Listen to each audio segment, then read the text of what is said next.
Assalamualaikum warahmatullahi wabarakatuh. Apa kabar teman-teman? Alhamdulillah, bersama Quran bahagia.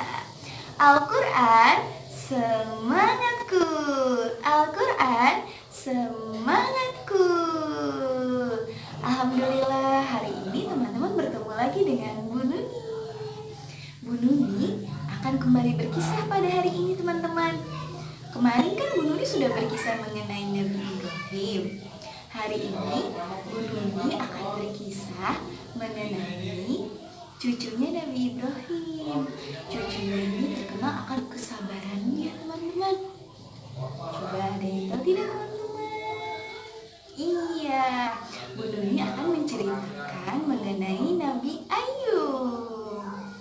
Jadi Nabi Ayub ini adalah nabi yang terkenal bahkan dipuji oleh malaikat karena kesabarannya.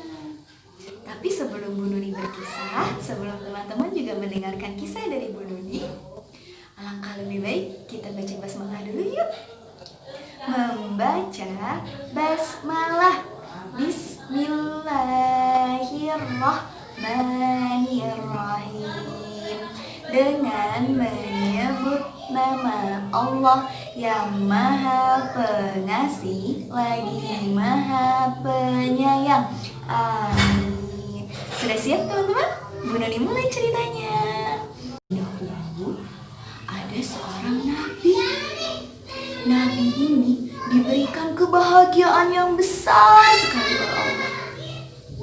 Ia memiliki harta kekayaan yang berlimpah teman-teman. Rumahnya besar, punya peternakan, punya perkebunan. Bahkan ia pun sudah dikaruniai anak teman-teman. Anaknya yang baik, cantik dan juga tampan. Nah, tapi kebahagiaan dunia itu tidak melalaikan ia untuk berbuat baik teman-teman. Ia selalu rajin memberikan sedekah kepada orang yang tidak mampu, membantu orang-orang yang membutuhkan. Ia pun bahkan sangat rajin beribadah kepada Allah, sehingga harta kekayaannya itu tidak melalaikan dia akan Allah. Tapi ada satu makhluk yang sangat iri sekali teman-teman kepada Nabi Ayub. Ia benci mengapa Nabi Ayub itu taat sekali kepada Tuhan. Dan makhluk itu adalah syaitan. Ia berusaha untuk membujuk Nabi Ayub menuju kesesatan. Tapi ia tidak kunjung berhasil karena Nabi Ayub selalu taat dan menyembah Allah serta melakukan kebaikan. Karena kesal, akhirnya Nabi Ayub akhirnya syaitan menghancurkan seluruh perkebunan Nabi Ayub, membakar sawah-sawah dan ladang Nabi Ayub. Tapi Nabi Ayub ternyata tidak bergeming. Nabi Ayub tetap bertaat kepada Allah, bertakwa kepada Allah, teman-teman. Kemudian yang ia lakukan, ia mengunjungi rumah Nabi Ayub, kemudian meruntuhkan rumah Nabi Ayub. Dan di dalam rumah tersebut ada anak-anak Nabi Ayub, teman-teman. Akhirnya anak-anak yang sangat Nabi Ayub sayangi meninggal karena kejadian rumah runtuh tersebut. Nabi Ayub sedih, tapi itu tidak membuat Nabi Ayub melalaikan tugas dan perintah Allah. Tidak membuat Nabi Ayub sesat. Syaitan pun kesal. Ternyata hal tersebut masih belum bisa membuat Nabi Ayub berada di jalan yang sesat. Puncaknya, akhirnya syaitan memberikan penyakit kepada Nabi Ayub. Penyakit ini adalah penyakit kulit teman-teman. Karena hal tersebut, akhirnya seluruh warga di desa yang ditinggali Nabi Ayub mengusir Nabi Ayub dan istrinya. Nabi Ayub masih pasrah. Nabi Ayub menjalankan kehidupannya bersama istrinya yang bernama Rahmah. Pada suatu hari, Rahmah pertama, istri Nabi Ayub pergi ke pasar. Nabi Ayub pada saat itu sangat membutuhkan kehadiran istrinya, teman-teman. Nabi Ayub memanggil istrinya, akan tetapi istrinya tidak datang. Nabi Ayub bersedih. Nabi Ayub menganggap istrinya sudah tidak setia.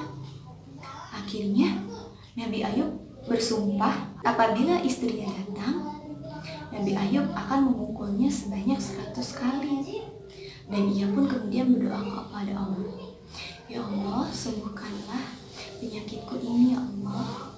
Akhirnya Allah memerintahkan Nabi Ayub untuk menghentakkan kakinya ke tanah. Dan keluarlah air dari hentakan kaki Nabi Ayub tersebut. Nabi Ayub kemudian membersihkan seluruh tubuhnya menggunakan air tersebut, teman-teman. Dan Masya Allah, ternyata setelah Nabi Ayub membersihkan tubuhnya menggunakan air tersebut, penyakit kulitnya hilang, teman-teman. Nabi Ayub mengucapkan syukur tiada henti-hentinya kepada Allah. Tapi kemudian istrinya Nabi Ayub pun datang dan mengucapkan maaf karena ia tidak datang ketika Nabi Ayub membutuhkan, karena ia sedang pergi ke pasar. Nabi Ayub yang terlanjur bersumpah pun berbicara kepada istrinya, "Aku telah bersumpah kepada Allah bahwa apabila kamu datang, aku akan memukulmu sebanyak 100 kali." Tapi Nabi Ayub pun merasa kasihan kepada istrinya, teman-teman. Akhirnya Nabi Ayub diperintahkan oleh Allah untuk mengambil 100 helai rumput. Ia ambil, lalu ia pukulkan kepada istrinya pelan-pelan, dan istrinya pun alhamdulillah tidak merasa sakit. Setelah kejadian ini, seluruh ladang milik Nabi Ayub kembali subur, ternak-ternak kembali sehat, dan bahkan anak-anaknya pun kembali hidup kembali, teman-teman. Nabi Ayub pun kembali diterima oleh rakyat-rakyat desa. Masya Allah. Sekian cerita Bu Nuni tentang Nabi Ayub. Jadi hikmah yang dapat kita ambil dari cerita ini adalah kita harus selalu sabar meskipun kita mendapatkan cobaan, karena Allah tahu itu adalah langkah Allah untuk menguji keimanan kita. Kita hanya perlu berdoa dan berdoa, karena nanti pun Allah akan memberikan jawaban yang indah. Setelah kita mendengarkan kisah, alangkah baiknya kita membaca hamdalah, teman-teman. Membaca hamdalah. Alhamdulillahi Rabbil Alamin. Segala puji bagi Allah, Tuhan semesta alam. Amin. Sekian dari Bu Nuni. Mohon maaf apabila ada kesalahan. Wabillahi taufiq wal hidayah. Wassalamualaikum warahmatullahi wabarakatuh.